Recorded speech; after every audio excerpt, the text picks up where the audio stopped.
I had never met anybody like Marilyn. She was enjoyable. Not many girls that I dated were that enjoyable. You gotta know, he was good looking. All the things I'd ever dreamed about, you know, tall, slender, dark-haired. He was athletic. He was the man of my dreams. I still remember loving each other, hugging each other, and our youngest son squeezing into that.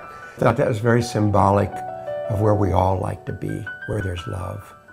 When we talk about the greater happiness that marriage brings us, it's not like, you know, the marriage truck comes and just dumps all this upon you on your first day of marriage. Young couples need to have older couples come alongside them and say, you know what, let me tell you about our 15th and 16th year of marriage. We went through the same sort of thing, and it was hard, it was difficult. I wanted to leave, but I hung in here, and here's what happened. A couple came to us, and they were considering divorce.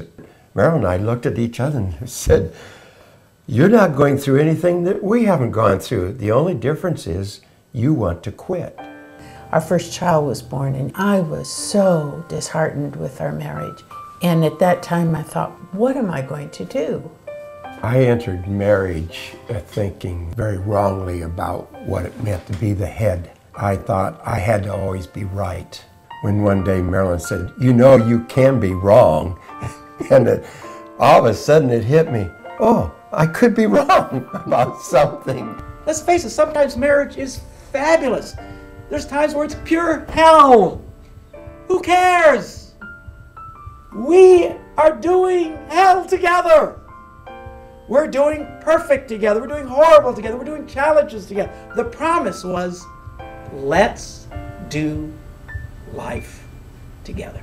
Marriage is the place where I think life really happens. To grow together, to grow up, to grow into whoever God intended you to be. It's really a safe place. I'd say maybe the happiest time in my life, in our marriage, is now. I like being the age I am now. I like the white hair. I like that we've done it together. Yeah.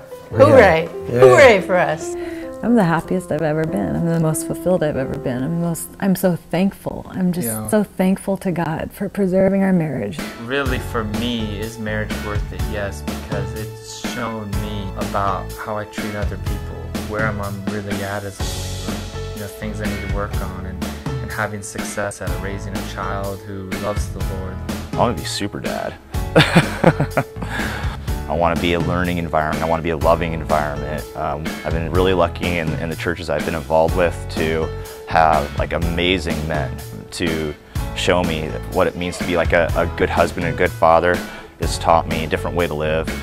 And Christianity really has the opportunity to bring back that narrative, to say there's this wonderful larger story for why you yearn for a spouse, for why you yearn for a family. But I think that if we can infuse our churches with a vision for marriage and a love of marriage and an esteeming of marriage, and then show young adults, you know what, if you really want to change the world, you start a healthy marriage and a healthy family. You plant yourself in a community and you allow your family to grow and allow God to use that as an example to the world of what He can do within a family.